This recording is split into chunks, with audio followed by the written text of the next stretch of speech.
Monsieur Zemmour, il est bien gentil, hein, de tonitruer sur ces sujets. Enfin, quand on essaye de nous faire croire que Pétain et De Gaulle, ce sont les deux faces de la même pièce en 1940, c'est d'une immense ânerie. C'est d'une fausseté historique et intellectuelle profonde. Alors rappelons les marqueurs. Rappelons les marqueurs. Le premier marqueur, c'est l'histoire. Il l'a dit en 1959, on lui remet le grand cordon de la Légion d'honneur. Sa déclaration, c'est l'héritage de l'histoire, les problèmes et les défis à régler aujourd'hui, et surtout l'espérance pour demain. Le poids de l'histoire et l'espérance pour demain.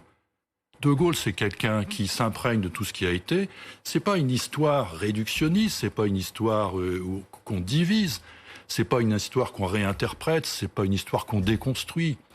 Tout ça, ça n'a rien à voir avec Charles de Gaulle. Mais c'est une histoire qui vous amène à comprendre que vous avez vécu avec, effectivement, vos avantages, vos inconvénients, que vous êtes capable de faire des efforts, et que ce qui compte, c'est demain.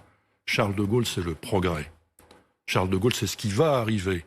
C'est pas le nombrilisme, c'est pas regarder derrière soi et expliquer combien c'était mieux avant. Est-ce que, Monsieur de Gaulle, est-ce que ce que vous expliquez là, c'est que le gaullisme, ça n'est pas un courant politique, ça n'est ni à droite, ni à gauche, ni au centre, ni ailleurs? Ah ben ça n'est certainement pas un courant politique. C'est une pensée et une action qui a été incarnée par un personnage qui s'appelle Charles de Gaulle et dont certains se sont inspirés après lui.